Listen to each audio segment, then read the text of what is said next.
I looked in the mirror and I was like, did you really think that this is going to work out for you, buddy? Tears are also good for your skincare.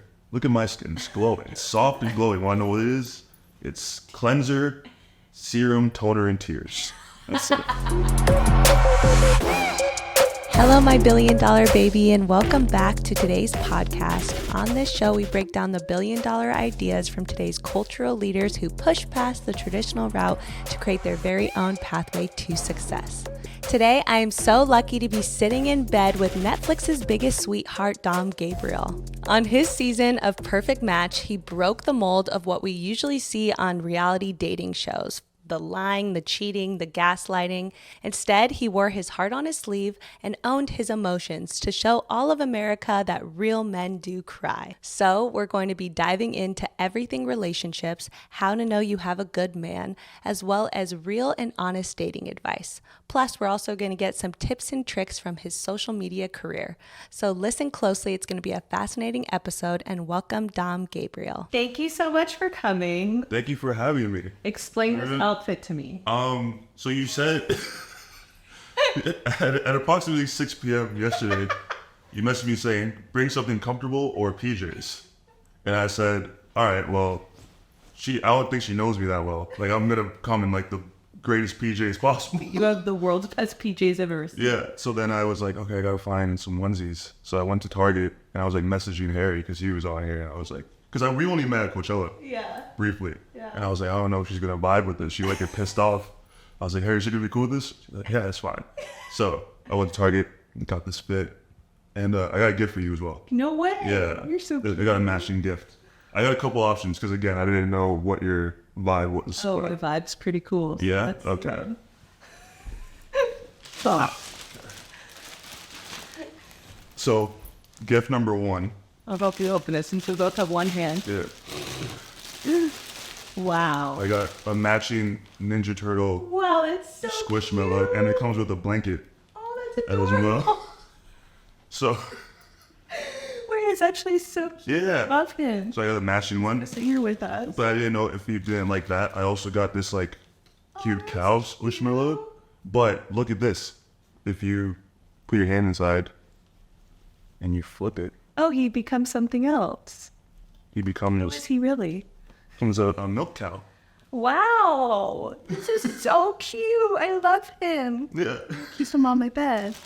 So those are my Oh my god, I love that. little appreciation for having me on. I love you. Thanks for coming. I was gonna say you take sleeping masks to a whole new level. Do you wear this to sleep? I actually use it to fight crime. Oh, sorry. You're right. I'm actually a visual. I'll take this off too. I was saying before to everyone that's here, your nails are so sick. You have to show them to the camera. Oh yeah, they're not matching, but I got SpongeBob They're nails. so dope. Yeah. You were like known for your nails on all your shows, right? People always comment your nails. Yeah, it's gotten out of hand now. I can't go back to just having like regular like color nails. Every nail has to be different. There has to be a theme, and it has to be like I pay my nail tech so much money. It's like, and I'm like, when do I get a return on this? So I get, there's no benefits to this. I'm just trying to people please. You're welcome. They're good. Yeah. Okay, so obviously on your season, you really blew up on Perfect Match for being Netflix's biggest sweetheart. So I think a lot of people around the world like love you for being in touch with your emotions, and I think you have a lot to say about different relationships and advice for females. So I want to dive into that, but before we dive into, well, first I'll ask you this. Yeah. Before we get into that, so you're friends with Harry. What's your relationship with Harry been like? I love Harry. Oh yeah.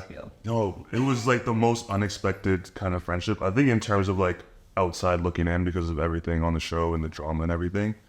But we honestly, we've never spoken, and then we just saw each other at this Netflix event and just started dying laughing. Yeah, he's hilarious. Yeah, like we just looked at each other and just started dying laughing. And I'm like, well, hey man, it is what it is.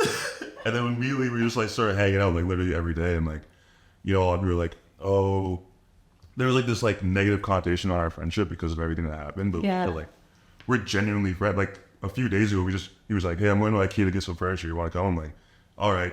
We got no furniture. We just started raising cake. Like we just like, generally just like, we're just like best friends now. Oh, Yeah. so cute. cute. That makes me so happy because I think that a lot of times people see people on social media or TV and then assume they're like one way. But like, it's been so nice for me to meet these people and be like, no, you're actually so dope and you're really cool. And Yeah. so I'm glad you guys are friends. Yeah, and it's weird. And obviously, you know, people look at like our kind of like history Yeah. and they assume like we are two completely different people in a sense. Like, but there is like this like similarity that we have that we just kind of get each other on another level. So yeah, we just became like super tight. I love him. He's fucking awesome. Oh, it makes me happy.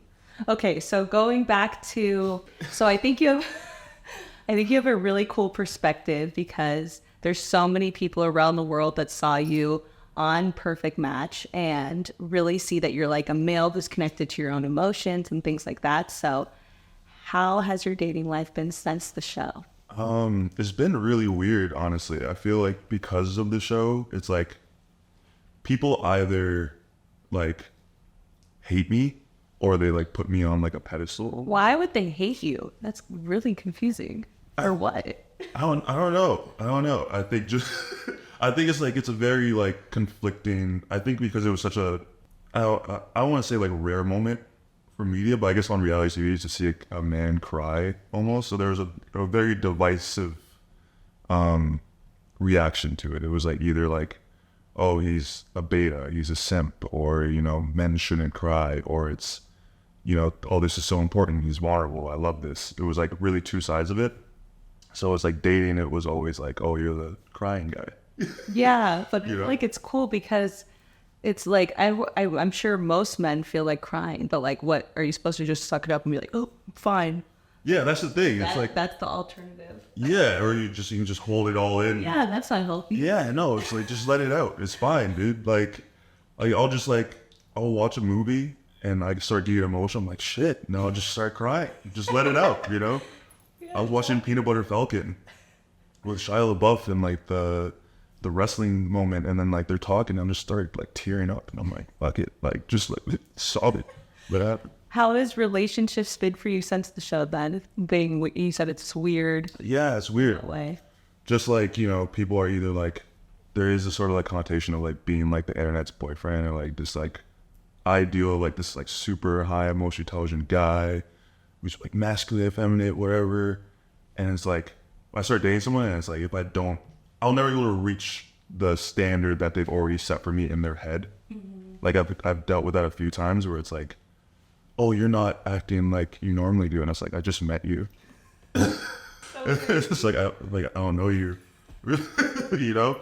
So it's kind of like people have built up this idea of who I am in their head, and then it translates into real life. And it's kind of like, I can't live up to the idea that you have of me in the head. Like you kind of have to like break it down and like just get to know Dom for who Dom is. Cause I'm also not the same person I was 2 years ago when we filmed it. I'm like I've changed, I've evolved. 2 years. I know that's a while. Yeah, people don't realize that too. People like watch the show and they're like, oh, dude, man, that was so awesome what you did yesterday. And I'm like, no, that happened 2 years ago. That did.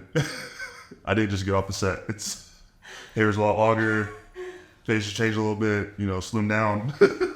Wow, that's crazy. That's such a cool like perspective that you just said, is like people are gonna hold you to a certain like expectation in their minds, and then having to like not even understand what that looks like for them and show up in whatever way that they're trying to get you to is like very uncomfortable. Yeah. Imagine. And I'm sure you also understand, like, you know, being in like this kind of like LA industry world, it's kind of like that balance of like, do you date someone that's like understands you, is kind of in this world, or do you date someone like outside this world that doesn't like? I think you teeter back and forth. Yeah, and it's like you go on the one side and it's like, oh, you don't get it. Yeah. And you go on the one side, it's like, oh, you get it too much, and now you're stressing me out. Like, now you get it too much. Is this a game? It's just like clout. Is this bit? Like, Yeah, so so true. What has it been like for you to date females and be a man that's like more in touch with his emotions? Has that helped you, or do you feel like how's it been for you? I think like I've been like I'm like a serial monogamist. Like I've only been in long-term relationships, so I would always say like it's always been a benefit for me. Like every relationship I've entered, I'm able to like communicate with my partner and be open and vulnerable, and that allows us to like have a long, fruitful relationship, because it's like we're not holding anything back from each other. It's like if you tell me that I'm able to take the ego out of a relationship also because like I understand emotions and I'm able to be vulnerable. So it's like if you tell me that something's wrong, you need something to change, I'm not gonna fight against that. I'm understand like, okay, there's something wrong here. Let's figure out how we can fix it. You know, what can I do to change to make this better for you? You know, so yeah, I think that's something that you have to learn to be vulnerable and in touch with yourself in order for that to translate into a relationship. So your relationship is beneficial to both partners. Yeah, because I feel like a lot of times with a guy that isn't in touch with their emotions, like they can't even really communicate why something's bothering them, and then a girl just assumes that they're wrong. Yeah. And then when someone actually can communicate it properly, you're like, oh, I didn't see that you thought of it that way. So I can see that it probably helps a lot of situations. Yeah, and just like being able to take accountability. Like I feel like it's either one person has to take accountability or the other, and it's like, no, we could both take accountability and realize like we were both maybe wrong in the situation. Maybe one was more wrong than the other, but it takes two people to like take accountability, own their wrongs, and be able to like be vulnerable, open up to this, suck it up, and be like, yeah, I messed up. Sorry, let's grow past this. But you know, doesn't always work out that way. So no serious relationships since the show. Yeah, no, not this year. I'm trying now because like after the show, I wasn't dating too much, and now I'm like opening up more to the thought of dating. Like I got Hinge. I went on a date last week. I got carjacked. Yeah, so it hasn't been like, it's been a rocky start. The girl that you went on a date with jacked your car. No, she didn't. Hinge. Oh, you do. Imagine. There is like, Story. no, there are like, I posted on TikTok, like, people were like, do you think she set you up? And I was like, I don't know. So dark. Yeah, I was like, no, there's more lore to this story. But no, I went on a date and then it was like a great date. And then afterwards, and it was like one of the first dates I've been on in a while. Wow. And it was on LA. It was literally like, I had PTSD driving there because it was like on Hollywood. I was like, shit. And yeah, I parked my car. I was being a gentleman. I was like, let me walk you to your door. Walk into your door, have a great kiss, walk back to my car. Guy pushed me out the way, and there's a car. I'm like, what the fuck? He's like, give me your keys, I'll kill you. And I was like, whoa. I was like, and then I'm like, instantly, I go into like fight or flight when I'm like, fight. I'm like, and then like my bracer's registering, like, oh, he just threatened to kill you. My fault, G. Like, Wow, my that's fault. crazy. Wait, that's kind of traumatic. Yeah, no, it was. That's very dark. Yeah, So scary. yeah, and then monster less long. I got carjacked on a date last week, and my solution to that was to get another car and get a nicer car. So we'll see what happens this week. Yeah. I'm going Be a to little more flashy so more people want to jack your car. Yeah, I've learned my lesson though. I'm going on a date tomorrow, but we're gonna go to a winery in the OC. I was going to say no girls in Hollywood. Yeah, like I'm staying out of the city. We're going to a winery in the OC. We're staying out of the city now. That's crazy. Yeah. What a wild story. Yeah, my date. Yeah, I have never gone on like a normal date. I was like, now that I think about it, I'm like, something always happens. I think that's why I stay away from it. That's scary. Yeah. Do you usually meet people like on dating apps or do you meet them in real life? Funny story. I've only gone on a dating app once, and my first swipe was my girlfriend of 4 years. Holy shit. Yeah, she was my coworker. I guess maybe because she was in the vicinity. Wow. I was like, my friend was like, oh, you should download like Tinder. Like, man, like you mad single. And I was like, all right, relax. All right. But fine. And then I downloaded it, and the first swipe was my coworker. I was a bouncer, and she was like a waitress at this restaurant. And yeah, and we dated for 4 years. And then I was like, damn good. I got W. Wow. But I downloaded Hinge last week. Oh, that's exciting. Yeah. Not Ryan. You're going to do it right. Yeah, do you worship Lord Riot? How do you feel about Yeah. Ryan? I just don't know. I feel like Riot is a scam. Yeah, I know. You do pay for it monthly. Yeah. And then people are like, but Bad Bunny's on there. I'm like, is he though? Like, I can't picture Bad Bunny, like, yeah, like create a profile and like, Yeah, that is like, crazy. making prompts. Like, That's true. Are you I on think Raya? it's just a scene thing. Yeah, I have a Raya, but it just says just for friends. Because I've never met anyone on a dating app. I feel weird. Like no, never? Never. How do you meet people? In real life. Oh, sure. Yeah. Just That's, the old-fashioned way. Yeah. I like it better because it's just like normal. but like, you know, a lot of people. Like, I feel like you're like, Yeah, I'm out. yeah, you're out and That about. sounds bad. No, I don't mean like you're in the streets or anything. Like, I just mean like, I feel like, You're at every club every single night, Monday through Friday. I just feel like you're standing on the tables. I just feel like I'm not popular. You know what I mean? Like, You are pretty popular. oh no, I'm like Influencer. I got the badge. I've been on a couple shows, but like in like the real world, like I'm not popular. You know what I mean? Like I'm very like introverted. I'm very like quiet. But I feel like with you, it's like you're popular. You know what I mean? Like you know everybody. Everyone knows you. Like that. And I was like nervous to like come here. Like I was like, like Harry, like this is gonna be cool. Like just. Oh, I'm so happy you did. Yeah, you're like so happy you're on it. Yeah, you're like just cool. Yeah, thank you. So it's like, how do you maneuver this world being like cool? Oh, it's really hard. No, I just I usually meet people through friends, and then I'm not saying it's easy, definitely not, especially in LA. I think, and especially because most guys that are like successful in LA have usually hooked up with most girls in LA, and I mean that. Like, that's unattractive to me. Like, if I meet a guy that, like, has hooked up with, like, every girl, I'm like, I immediately am not interested. That's the scary part about it, because I'm new to LA also.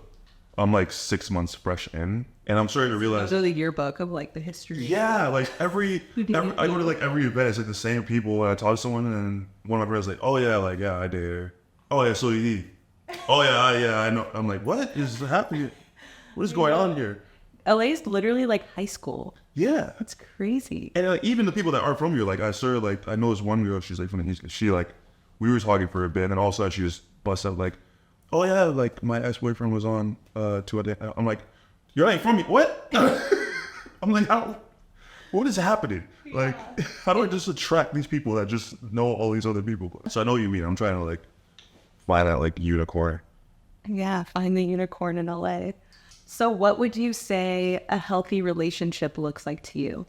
A healthy relationship? I think it's just, people try to make it so complicated, but it really just comes down to communication. Mm-hmm. Like, I feel like it's just like constant communication of just like, whenever you're unhappy or even when you're happy, and just like sharing that with your person. Mm-hmm. Like for me, my last relationship, that was 4 years. The reason why, like, I'll never talk poorly about the relationship, even though it did end, but it was like, it was such a mature relationship in a sense of like, when she wasn't happy with the relationship, instead of, holding that in and talking with her friends about it and then breaking up, and she was like, hey, like, I don't know where we're going with this. I do love you. I do care about you, but I'm just not sure about this right now. Like, what can we do to like fix this or improve upon this? And it's like, okay, well, what are you unhappy with? What can I change in my daily routine to like provide more, be there for you more? And I think like it sounds so simple, but for a lot of people, it's so hard to like put your ego, take your ego out of a relationship, take your ego out of sex, take your ego out of trying to like be dominant in a relationship, and realize like it's not about like a dynamic, it's about like a relationship is a partnership. That should be your best friend. It should be like we're working towards something. Yeah, I love that. That's so true. I'm just curious, this just popped in my head because I saw this as a huge transition from my previous relationships, but when you're in an argument with a girl and like say it's like you guys both got angry and said things that you're not proud of, or just it got to a place where you're like pissed, you leave. Do you believe that you should, like, how do you act in those moments? Do you leave and just walk out, or do you try to fix it, or come back, or do you let them hit you up if you felt like they were wrong, or like how do you act in those situations? I'm very much like, I used to be a big accountability person. Like overly so. Like if somebody's like saying something to me, I hear them out. I try to see things with their perspective and take accountability. I'm like, hey, you feel that way for a reason. Maybe I have to take a look at myself, But I think in an argument, I kind of just like, it depends on the person also and kind of what it is. And like with my last relationship, she was very much a person that like she had to fix things like immediately. Mm-hmm. She was like, things that would be fixed immediately, and it'd be like, okay. It would be like, okay, how about let's take 10 minutes, or let's take an hour, let's take whatever, and then let's come back to this with like a clear mind that's not so like rooted in emotions and anger. And I think that's something that's like, that can go for any relationship, that really helps. Like, just be able to like, let's talk about this later when we both have a clear mind. Yeah, that's true. What I realized is I'm like super stubborn, and I have a lot of pride. Yeah. Which is immature. I think I might have gotten past a little more. But when I was previously in a relationship, the guy I dated a guy that always like fixed it with me, was like, hey, we need to fix this, even if he felt I was wrong, which I was like, damn, I really needed that, because then I looked back, I was like, yeah, most of my relationships have ended just because I have so much pride. And I'm like, nope, you were wrong. I'm not talking to you. You need to say sorry. Yeah. Instead of just being like, who cares who's wrong? Let's talk about it. Like, it's Chanel. So that was like a big learning lesson to me. But I see that a lot of like people when they're in arguments, like if they feel like the other person's wrong, they have pride and they don't want to say sorry. Yeah. So have you felt like you changed out and you kind of... I feel like I've matured a little. I've now taken it out of my blind spot. At least before I thought there was something wrong. So that's the first step. What's your sign? Aquarius.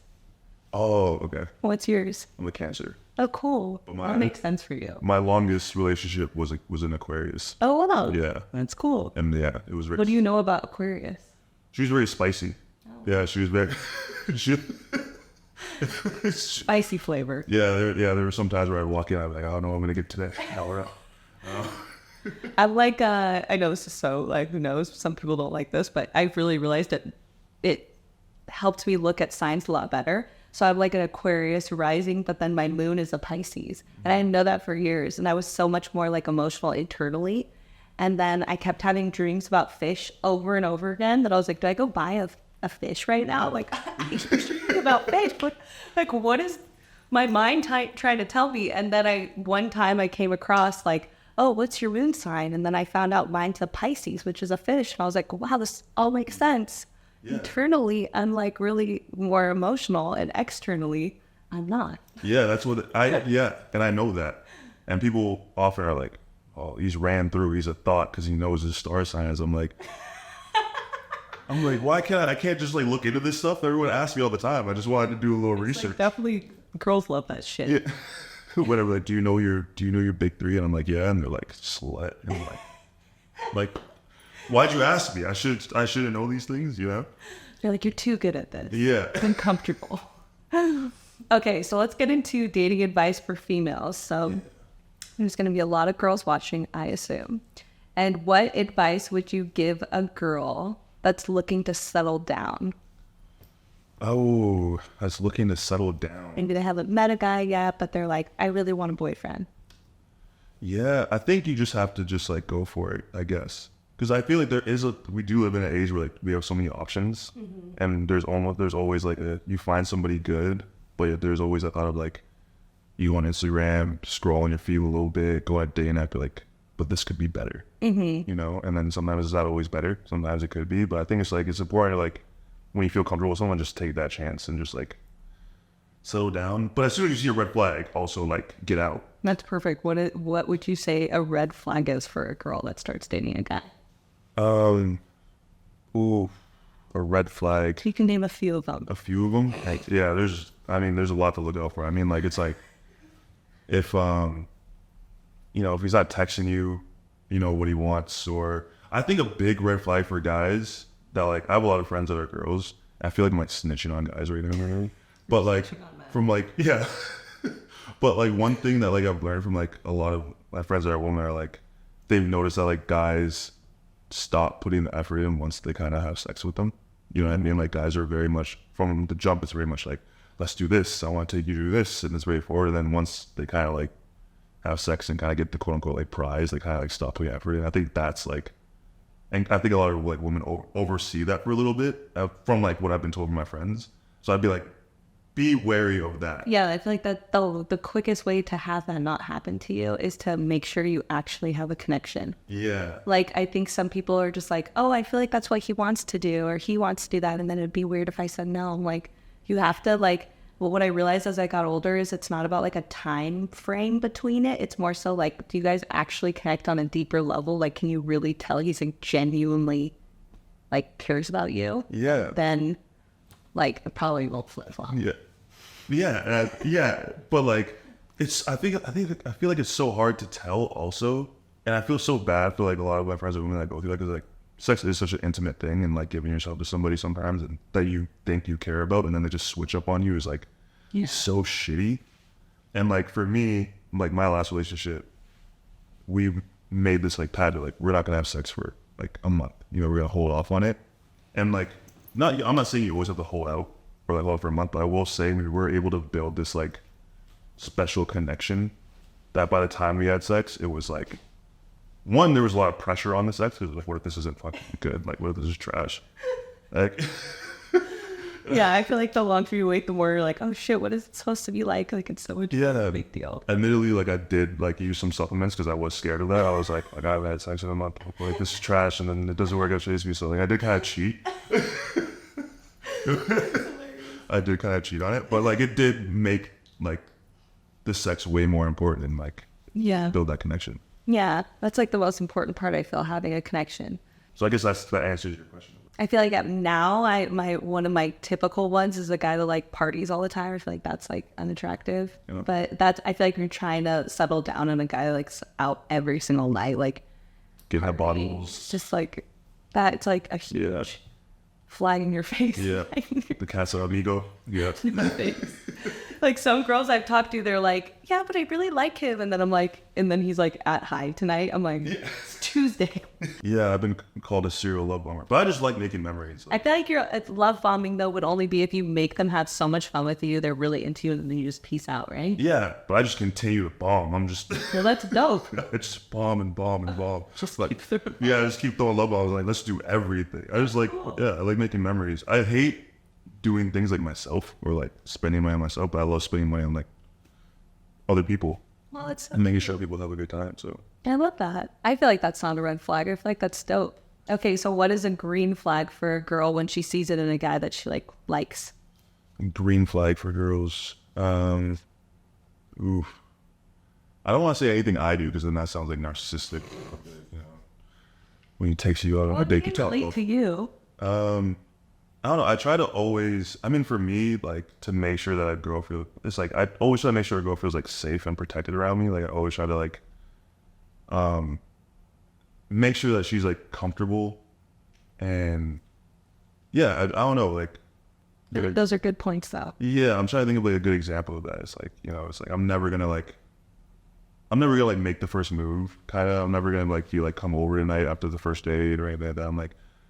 I'm always gonna make sure you're comfortable, safe, and like let's have fun and get to know each other before we take it to like that physical level kind of deal. Yeah, that's cool. But you should make the first move. See, I don't know.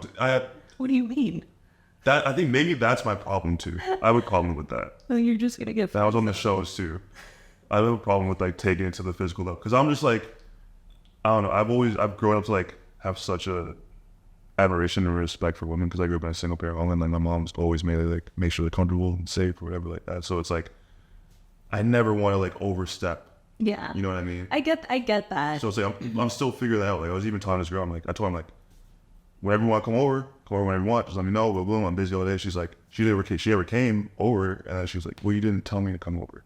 Yeah, that's how I would be. And there are girls that would take initiative and be like, but then those are different type of girls. There's different type of girls. Yeah. So I'm still kind of learning that because I even had that problem like on the shows or whatever. People were like, Dom's very like slow or stuff, and it's like I just want to like get to know you and make sure everything's good. That's respectful. Yeah, I'm just like you should show that you're interested if you are. Yeah, that's my problem. It's like I don't know if he likes me. But it's kind of cool because I feel like it makes girls more like mysterious. So it probably makes girls like you because they're like, oh, does he like me? But I do think you attract different types of girls depending on how you are as a guy. Because like there's those guys that are just like, hey, what's up? And they're like, take initiative. And that's really attractive for a girl. And then there's guys that don't. And then you're kind of like for a girl that doesn't take initiative, those are the girls you probably would weed out. Yeah. Then the girls that are like, okay, well, I think he's cute. I'm just going to talk to him. Yeah, I think that's the thing. Because like with me, as you can see, I'm in like a digital onesie. So like because I'm so like I never make the first move or I was like really quiet or like whatever. It's like people just think I'm like so dark and mysterious. They're so dark and edgy and he doesn't say anything.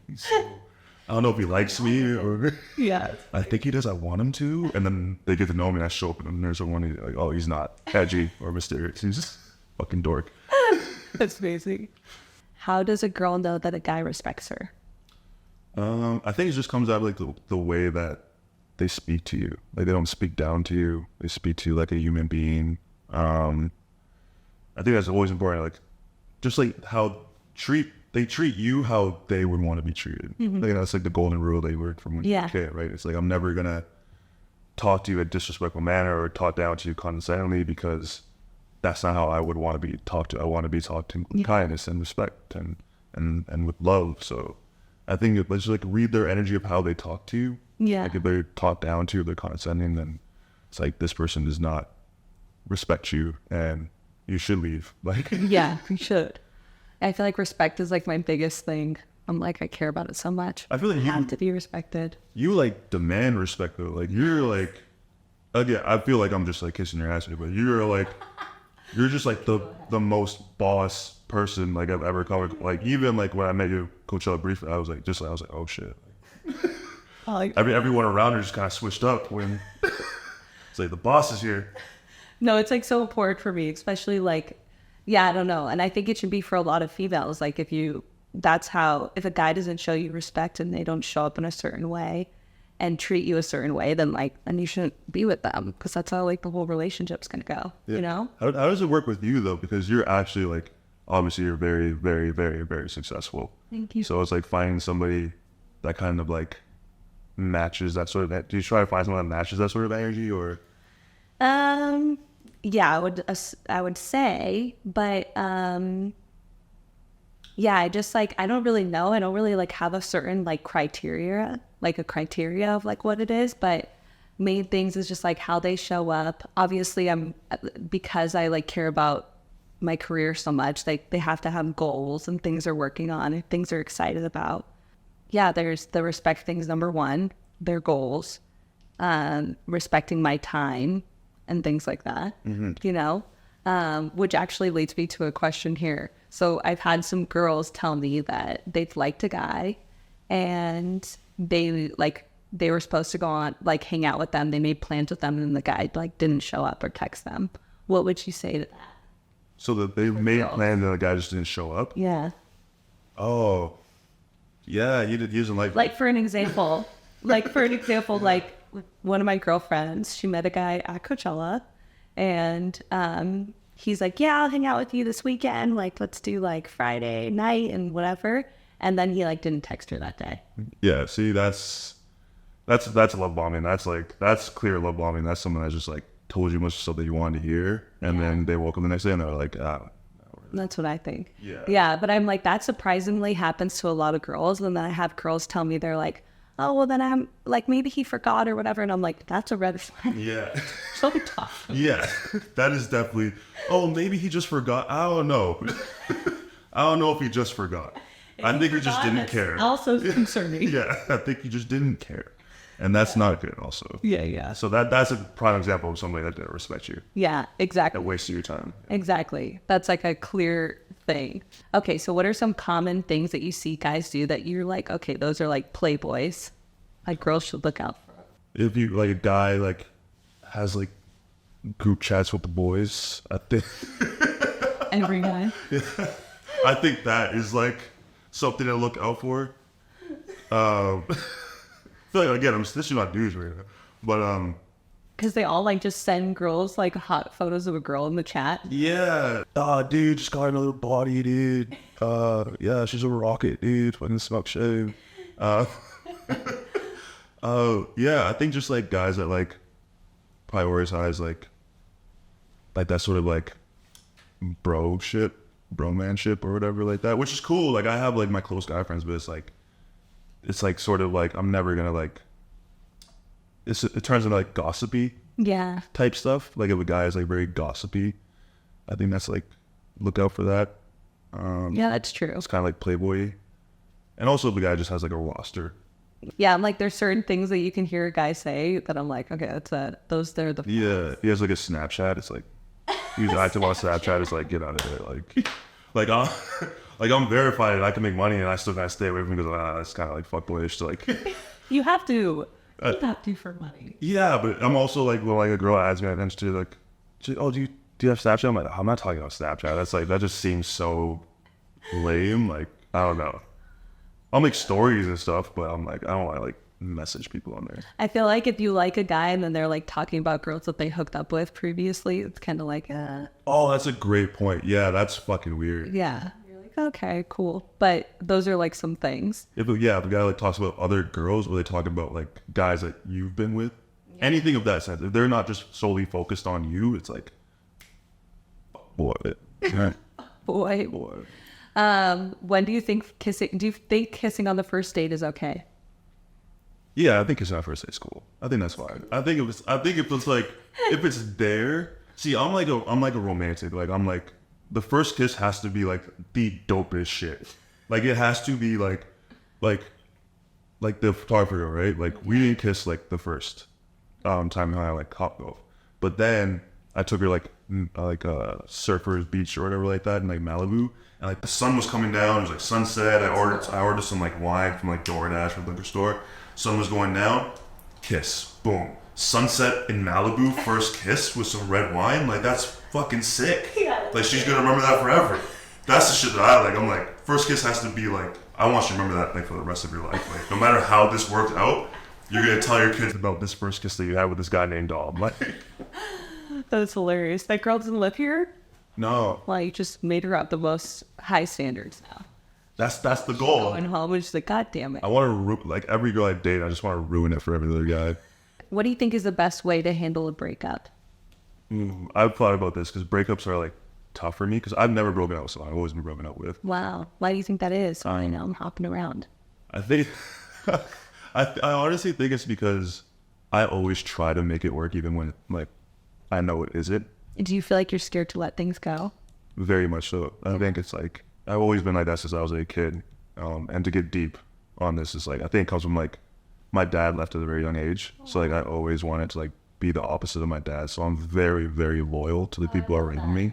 Cool. Like ride or die. So it's like, well, the right person will appreciate you. Yeah, and that's what I've kind of held on to. But the one thing I noticed when I get broken up with is like, it's not so much all the time the breakup that hurts, but it's the fact that the person I'm breaking up with you has been thinking about this breakup for a while. Mm-hmm. That's the part that like kills me. Is like, you're breaking up with me now, but it's like, I know you've been thinking about this breakup for the past month. You know what I mean? And you told your friends, and our love wasn't strong enough, or our whatever we had wasn't strong enough that you felt comfortable to share that with me before this moment. Yeah. Like that you had to mentally prep alone to break up with me, and what we had wasn't strong enough that you could share that with me, that you were unhappy. That's what like breaks me the most in a breakup. So I think how to handle a breakup with someone, especially someone you care about, is to like be open and communicate with them when you start being unhappy with the relationship, and don't hold that in terms of like being scared that if you tell that person that they might lash out, or you're just kind of like speeding up the process, or it's going to get messy. I think if you're unhappy, you should communicate that with that person, and how you know that person is good for you is if they're willing to listen to your problems in that relationship. That's so true. And fix that. Because a lot of people are scared to like share how they feel in a relationship out of like, I don't know how that person's going to react, if they're going to respect it. But it's like, if that's your person, then they're going to listen to what you have to say, respect it, and, you know, and try to better the situation. Yeah, that's true. Rather than like blindsiding you. Yeah. Because I feel like even if you don't fully know what you're feeling, you could still say like, I don't know, I just feel kind of weird. I don't know. Like, you could be like figuring out with them what's going on rather than it being separate. Yeah, because being blindsided fucking sucks. Yeah. You're just having I was having an awesome day, and I walk in and you're just in tears like, oh, what the fuck? Yeah. Think we should break up. Whoa, I thought we were going to Disneyland this weekend. What happened? Yeah, wow, that's crazy. So how do you get over a breakup? Get under someone else. No. I mean, that's what everyone says. Yeah. They always say it is the easiest way. I think it's like the logical or the mathematical was like time, right? It's like however much time you spent with someone, it's like divide that in half or something like that. Mm-hmm. Is that it? Like you spent like 2 years with someone, it's going to take a year to get over that person. Yeah. Which I think is very true. I didn't believe in that, but I was like after I broke up with my last person, it was like we were together for like, you know, almost 4 years, and like it was literally the 2-year mark. It was like almost like someone was writing my life. I saw them after like 2 years to that date, and it was like after I filmed my show, she's like, "Hey, Mr. Netflix," and it was like we had this conversation, and it was like super. We just reminisced on our relationship, and I was like, "This was great. Like, you're well, goodbye," and like everything just kind of like went away. Wow, that's cool. You know what I mean? So I think it just comes down to time. I think the whole get under someone is just an excuse to go through your slut phase, which is totally cool. And not heal, probably. And to not heal, you know what I mean? Because you just don't want to sit down and deal with the fucking emotions and be sad. But go through your slut phase, but also sit down for a second and think about some shit, Yeah, and cry. Yeah, and cry. Let it help. Yeah, let it the fuck out. So you don't take the baggage to the next Yeah, relationship. tears are also good for your skincare. Look at my skin, it's glowing. It's fucking soft. Yeah, it's soft and glowing. Want to know what it is? It's cleanser, serum, toner, and tears. That's it. Feel the little bottle you see about. Yeah, just a little vial. I just collect tears around town. I find someone crying. I'm like, give me those. I need them. That's hilarious. So what were you doing before you were on the show The Mole? What were you doing before that? So what got you onto that show? I was a fucking warehouse worker. A lot of people don't know that. Wow. Yeah, I was working in I can't imagine that for you. Yeah, I was working at a cold storage warehouse. Like literally, like I had like a freezer suit on, like putting ice cream on a piece of wood for 12 hours a day, and then I was a bouncer at night. Wow. I can't imagine that for you. I know I was a whole different person. I was like in the gym. I was like 260, like just some big ass boy bouncer lifting shit all day. Yeah. Were you still more emotional then as a bouncer?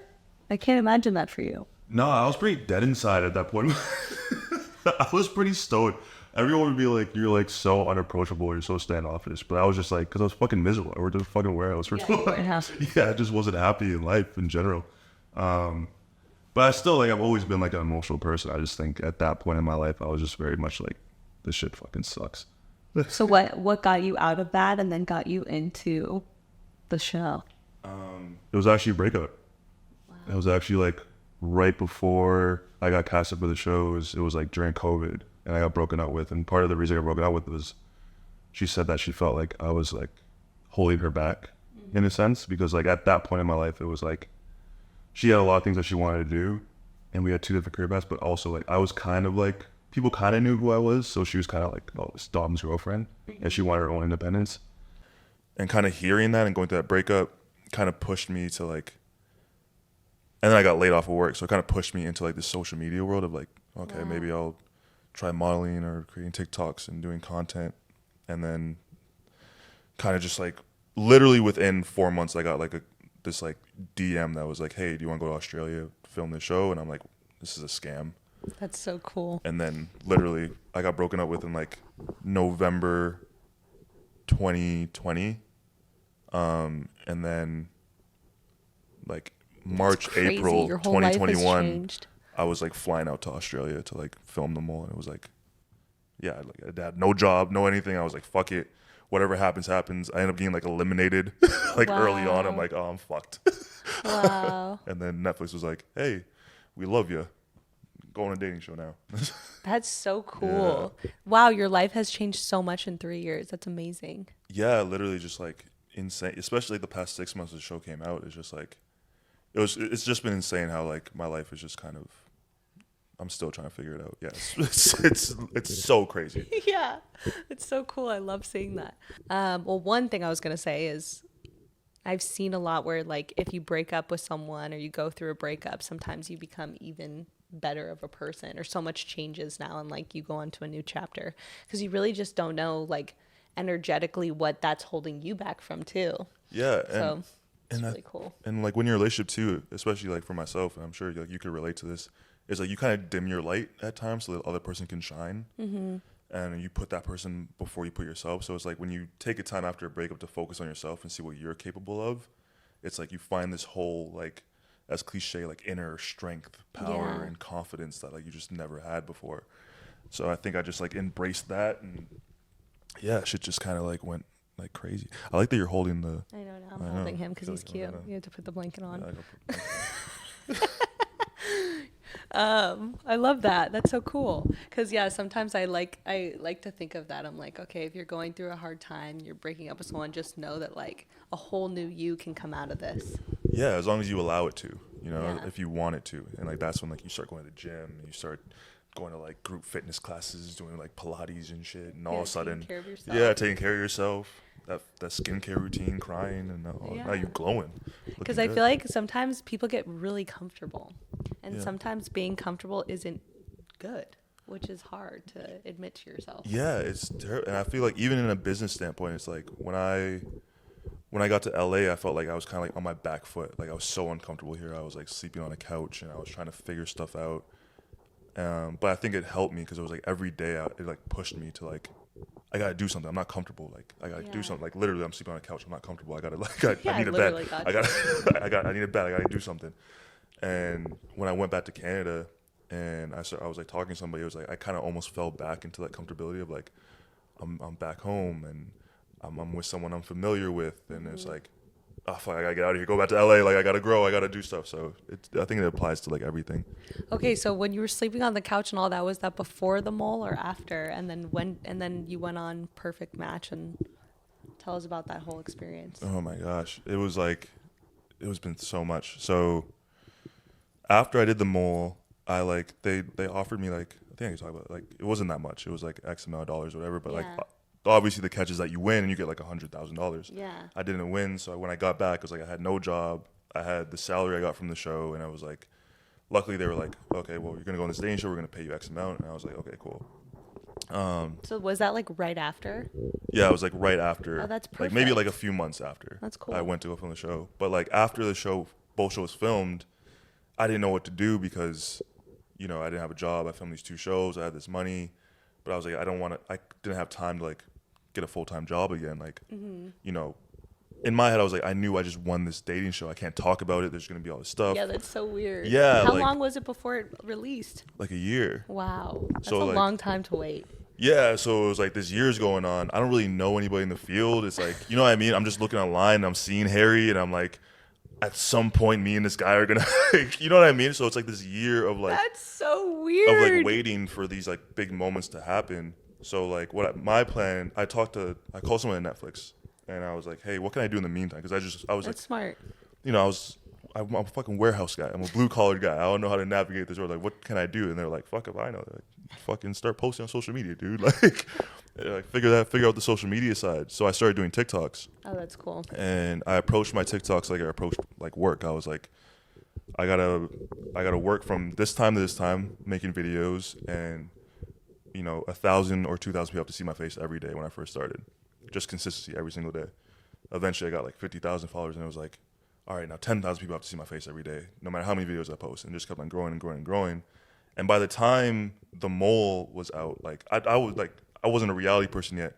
I was known for being a TikToker. Like I had like 700,000 followers by the time the Netflix shows came out. So it was more so like when the cast of The Mole got released, everyone knew who I was, but nobody really knew who anyone else was. Wow. Because I took the time to prepare myself and be like, oh, I know these shows are gonna come out. I want to go into these shows with That's so with smart. an army, Yeah. So it was like, and then when I got announced for a dating show, it was like all of TikTok was like, what the fuck? We got a TikToker on Netflix? You know what I mean? Not knowing that I filmed this shit before. Wow, that's so cool. Yeah, so I was just able to like really capitalize off of everything. I really just kind of like got lucky in a sense of like, it was like preparation, but also just like luck, that people kind of like fucked with me and my personality and what I stood for and yeah, so. Yeah, I feel like it's really cool because you definitely stand out by being someone that's like a guy that's okay with showing their emotions. And then I like that you like took it into your own hands and figured out like your career on social media prior to it all happening. Because I feel like a lot of people would be like, oh, I'm going to be on the show. I'm just going to kick it until then. Yeah, people like wait around. And I'm like, like when you film these shows, for at least a year it's not coming out. It's like, why not prepare? And I think that's why a lot of people, and I feel like we're getting out of relationships into like a business standpoint, but like with reality TV and like influencing or anything like that, it's like I feel like that's why a lot of people have like this small window sometimes, and like they sort of like they don't figure out what to do with that momentum. That's so true. So you were like, yeah, you're like setting yourself up, preparing, learning the ropes, and then the moment like you got that show, you were able to know what to do with it, to continue it. Yeah. That's so true. Like I didn't know how big it was going to be, but I was like, I had a goal. I was like, okay, as soon as the show was announced, I'm going to go to LA. And I was like, I got to have a meeting I got to get clothing, merch. I got to get my own nail polish, and I got to get my own podcast. That's so smart. I'm Canadian, so I can only be in LA for my first bit for 4 months. I got 4 months to get it popping. Wow. Let's go. You know what I mean? So it was like boom, boom, boom, boom, boom. And it was like Oh my God, you're smart. I'm so proud of you. Yeah, I don't look like it, but No, I'm just like, those are the types of, because obviously I work with influencers. Those are the types of things I tell them. So I'm so proud of you for thinking that way. yeah, it's just I think people just get out. It's like preparation and consistency and discipline. Those are like the trifectas to like being successful. And it's like I'm not the smartest person. I will fully say I thought Alaska was a fucking country. I am not the smartest person by far. But one thing I do have is fucking discipline. Like I will do something every fucking day until like I win. That's so cool. I'm so proud of you. Yeah, I'm like a dog. I'm really like a golden retriever. Like I will fucking if I see a fucking stick and I'm like bashing against a fence, like I'm gonna keep on trying to get that stick. You know? That's dope. Do you have any like big things you're focusing on right now that you're allowed to share? Is there anything you're like, oh, I'm focusing on this right now? It doesn't even have to be big, just like a goal of yours. Yeah, there's certain stuff that like I have a great relationship with Netflix, so there's a lot of stuff that we're working on right now. I can't really say. Yay. But a lot of stuff that we're working, and even my personal stuff, it's like, I'm still new to this world, and like it's like the show just came out 6 months ago. I'm still new to it, and it's like I now have like essentially 3 businesses. Like I have 3 people that like, or like 3 groups of people that are like, okay, what's the next collection gonna look like? I gotta design my next collection for my merch. I gotta figure out my next 2 colors for my nail polish line that I have with like Machine Gun Kelly. It's like Purple. A lot of people have been saying purple. That's so I think it's just like now I'm kind of like where you're at now. Where like you're a boss, you're a CEO, and like you kind of like I'm assuming, but like you kind of figure that side of it out. Where like it's its own machine now. Yeah. You're always figuring it out though. You're always figuring it out, but I'm trying to get it to that. But I'm trying to get to that point where like it's a natural, organic. Exactly. You learn and you grow, and then things are starting to move, and then you never stop wanting more though. Yeah. Always on to you got that done, so now you want this. Yeah, I want more. Do you feel like a lot of people went on the show for fame? Yeah, I mean it's. And how could you tell? I think it's like. I don't know. I feel like just the fact that you're there. I think it's like. It sounds like hypocritical of me saying this, but it's like you're on the show and you get paid to be on reality TV. It's like if you there's obviously authenticity to it and there's genuine moments that you can't help but to be authentic at times, but it's like it's like everyone knows like you go through this entire casting process and you want to be on the show because people are going to see you. There is a sense of you do want that little bit of fame. You do want people to see you. Do want to. It's like there's a reason why I'm on the show and like I was getting my fits off because I was like I want people to see my fits. Like I want to show out, But I think the part of it is like the balance. So you could tell people that are there for like obviously the fame, but then people that like want the fame at any cost. I think that's the difference. You know what I mean? Like people that are willing to throw you under the bus. Yeah, that's to scary. Like put themselves Those people ahead, are really or like, scary. Yeah, or like they see you kind of getting ahead and they're like, oh no, like. Someone gets a little bit more screen time. It's like, oh no, that's mine. I'm gonna take that moment for myself. I think that's on these shows. It's like that's when you kind of see I see like what you're really after. You know what I mean? So, do you feel like there's people that have done that have been that way, and then like the world loves them, and like they don't know they're that way? Or do you feel like people always figure it out? I think people have figured it out. I think people are. I think there's definitely people that like kind of people watching kind of want certain narratives to happen, but I think like as an influencer, as people that are in reality and that are in this space, like you can try to put on a mask, but eventually that mask is going to fall off, because you're around people all the time. Eventually people are going to see you for who you really are and see through that. And then it's like there's been people that I know that have been portrayed as villains and they're like the sweetest people ever. Yeah, that's so weird to me. When you're filming, are you literally like have a mic on you 24/7? Yeah. That's so that'd be really hard not to like fuck up. Yeah, and it's like even when you don't have a mic, it's like there's cameras and mics in the bed and like there'll be a camera right there and it'll be like you go over there, like follow you. Like I remember like playing around with it and be like, I'm gonna go over there and this goes and I'm like, oh fuck. Like that's crazy. Yeah. Do you feel like you got like were you just like well, 1, were you sick of it for a moment where you like get me away? And then 2, did you watch yourself and say, holy shit, I didn't know I was like that? Yeah, there was definitely, like when I was crying. Like, I remember I was like, I went up to this room and I was like, every camera just started following me everywhere I went. I'm like, guys, Give me a moment. give me 5. Like, Steve, I made you pancakes this morning, dude. Like, give me 5 minutes.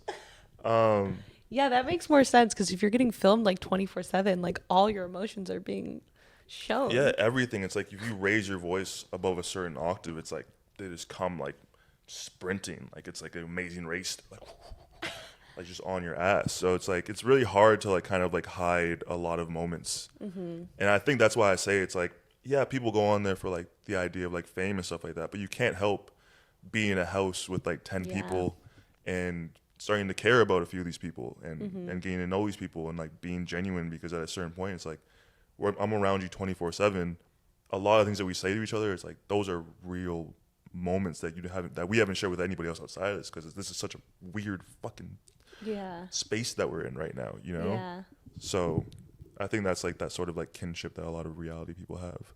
Yeah, I was gonna say, do you feel like you always have that bond with them afterwards then, because you guys all went through it together?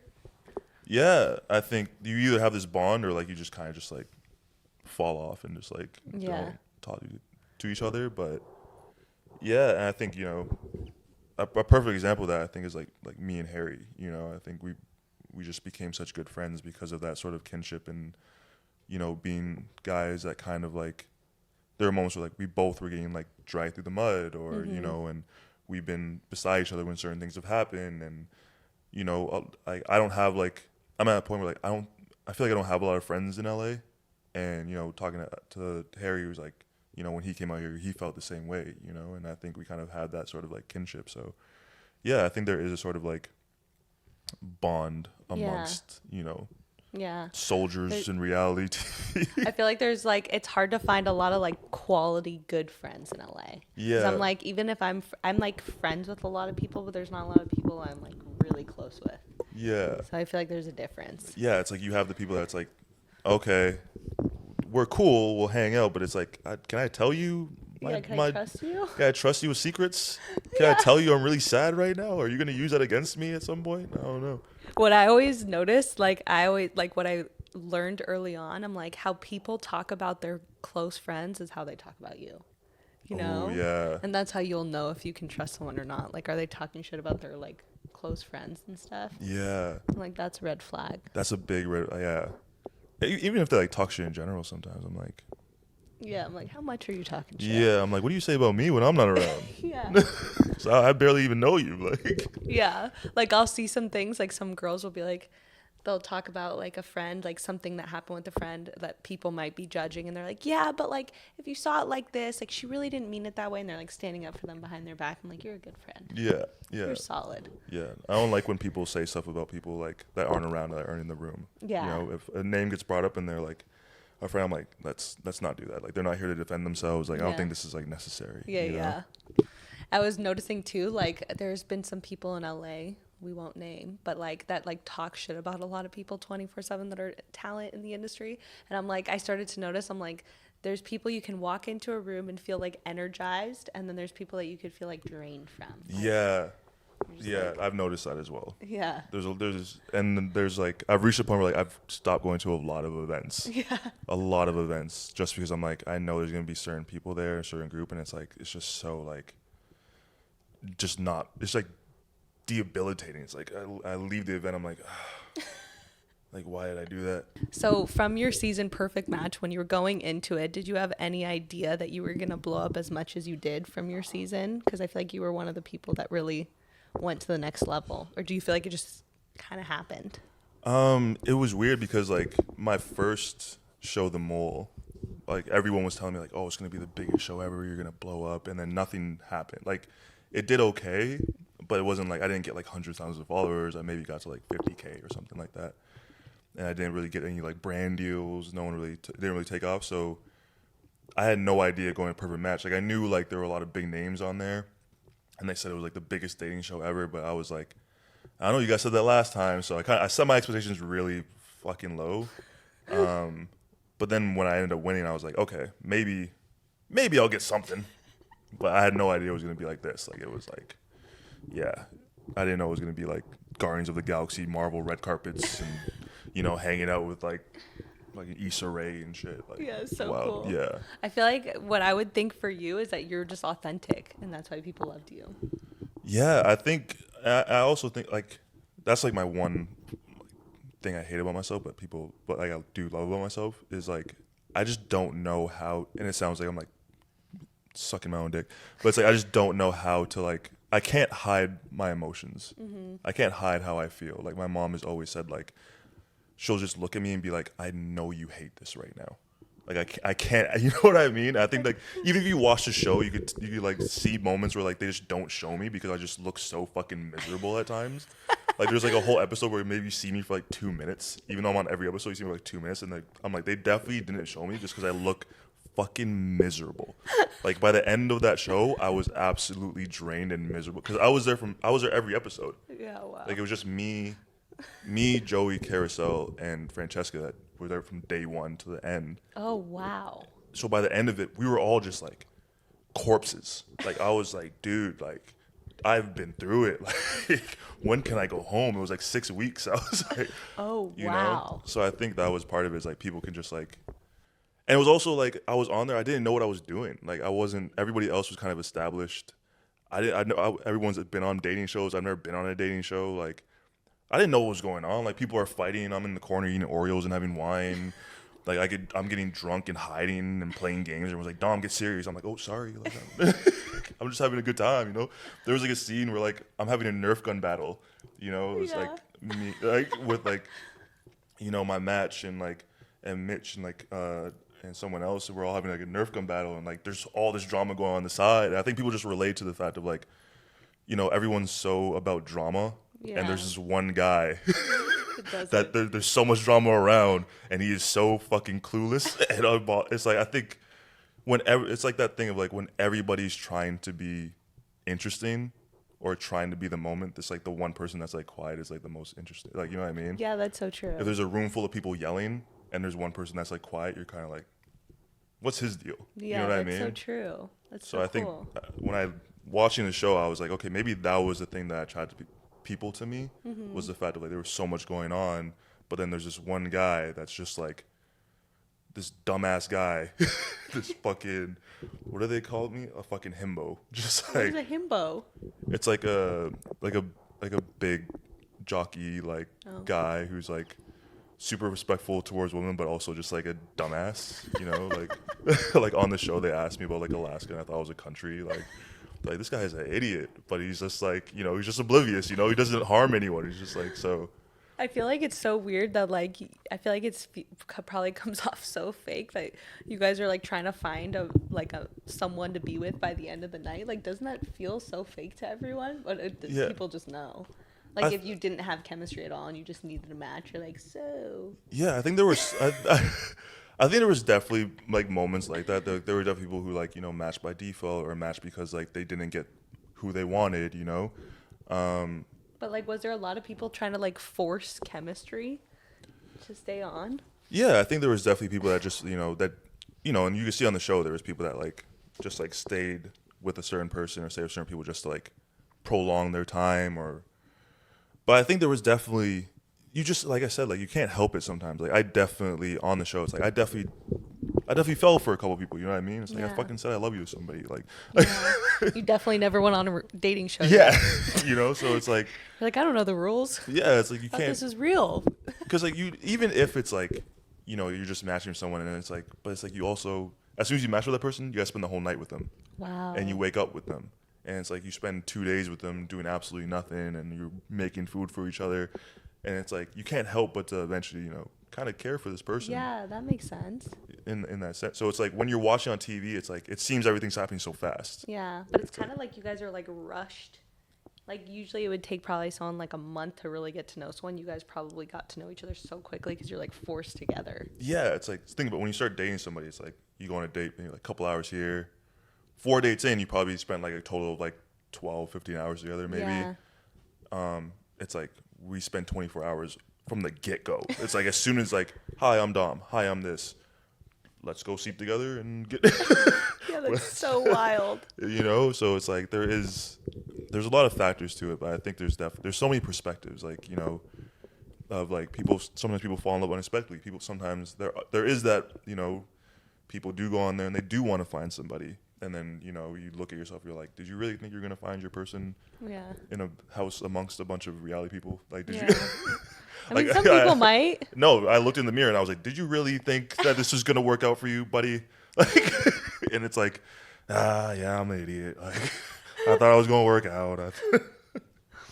Okay, so let's now jump into the career you've built since the show. You have a podcast. Talk to us about your podcast and what people can expect that haven't seen it yet when they go watch you. Oh, my, yeah, I think one of my goals was to, like, kind of from the jump was to, like, start a podcast, because after I did the show, I got a lot of offers to do a podcast, but a lot of the podcasts that I got offered to do, like, I just didn't feel comfortable being on. I felt like it was going to be like all gossip and tea, and they were like going to grill me and try to put me in a situation I didn't want to be in to get a viral click or a viral moment. So my sort of like comeback to that was like, I'm going to create my own platform that people can come on where like there is no pressure. It's just two people. It's like, I call it Dom Meets World after the show Boy Meets World. I love that. Because like the show Boy Meets World, it's like there's these deep moments where you learn a lesson, but it's also goofy and it's fun and it's laid back and you can just put it on in the background. It's like, I wanted my podcast to be like something you can learn from if you listen, but it can also just be like a comfort show, a comfort listen, just listening to people have a conversation and just like real wholesome. I love that. And I think, you know, a lot of like the comments I've gotten is like, and I saw these on like yours as well. It was like when I had Tana on, you know, it was like people were like, it's like seeing Tana so comfortable. It's like it's like a different Tana. I saw that with you as well because you're friends with Tana. Yeah. I'm friends with her as well. It's like, and like even having Harry on, like we didn't talk about any drama. We like literally he like opened up about like his experience on Amazing Race and how he was like, he's changed and he just wants to make people happy and make people smile, and bringing these people on and like giving them this platform of like comfortability and like A different side of a them. different side of them. Yeah. A comfortable side where like they can say whatever they want.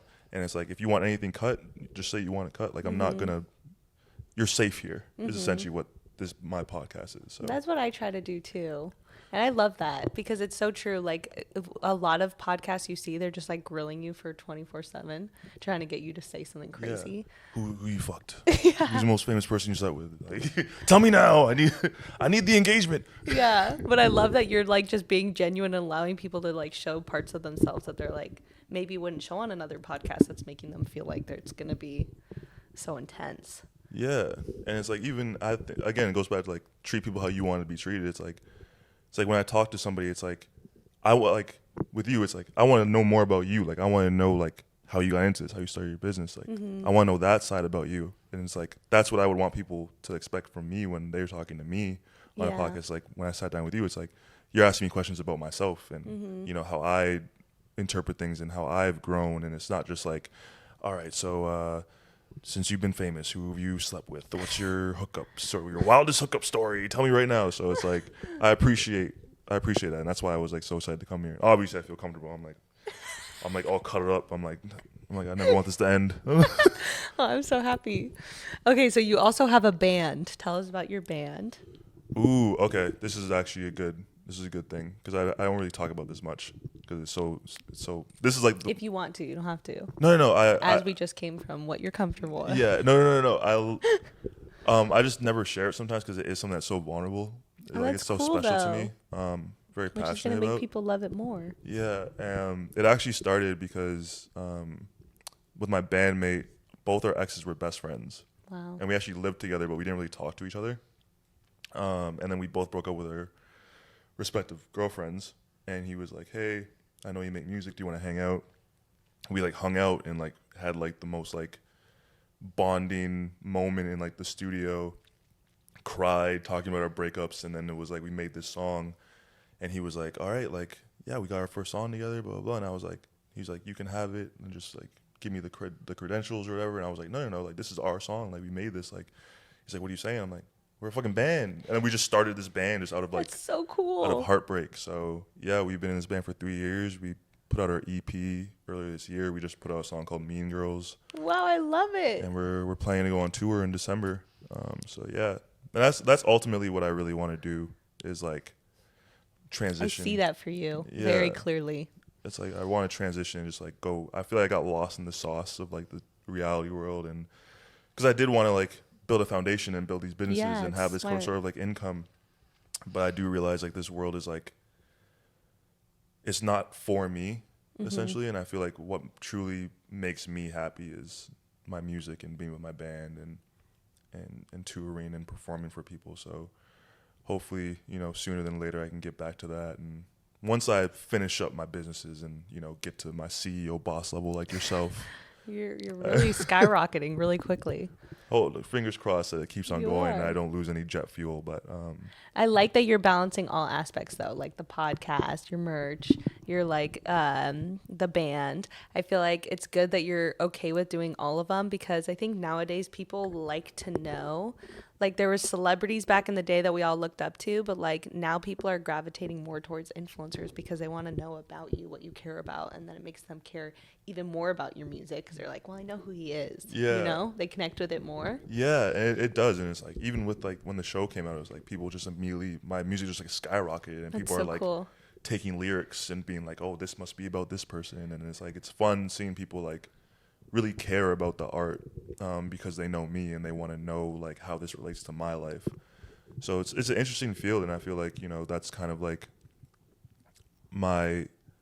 for me, like I have like ADHD and I'm like very impulsive, so it's like I always gotta keep on doing different things to keep me interested. And it's like if I do one thing, like eventually it's like at a certain point, like I kind of lost interest in making TikToks, and I was like, it's like what else can I do? It's like I'll start a podcast and Yeah. I'll start doing this, or like I like my nails, like I should make a nail polish, like I'm gonna make a nail polish. It's like I always want to like keep myself interested, and that's what keeps me kind of going in a That's business an sense. entrepreneur mindset. Yeah. That's cool. So thank my brain for being all chaotic. Yeah, I love that. So my last questions for you are, what is your favorite social media platform and why? Ooh, my favorite social media platform.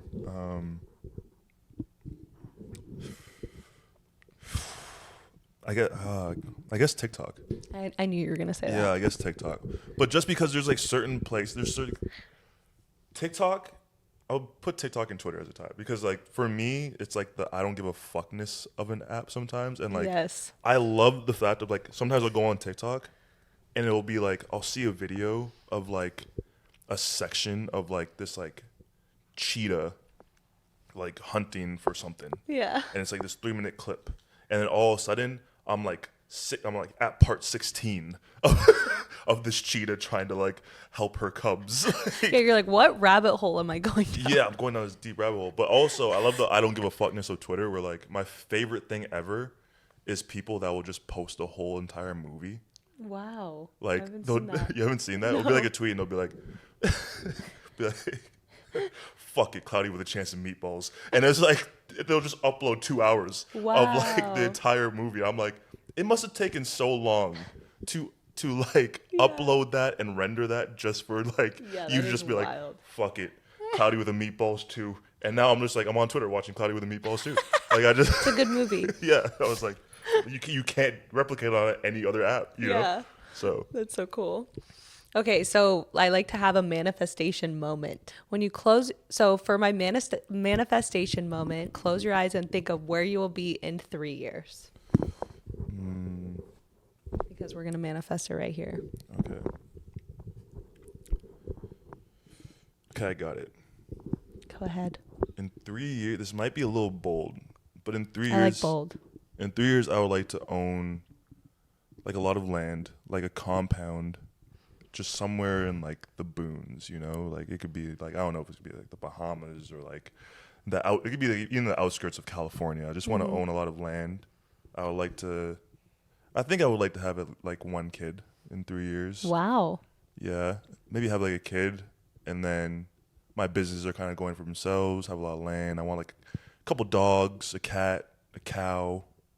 For what reason? I don't know. Just to, like pet it, like a fluffy cow, just to pet it, and like hopefully, you know, I'm in a nice, loving relationship with somebody, and just like, you know, every 6 months I just go on tour with my band, and kind of everything else is kind of just like flowing, you know. Yes. I think that would be my perfect. It's like I get to like go be with my band and make music and create, but also balance out with my family life and have that time where I could just like, I want to be able to be in a place where I can shut everything off. Yeah. I think that's like a nice. good place. That's a good Yeah. sentence.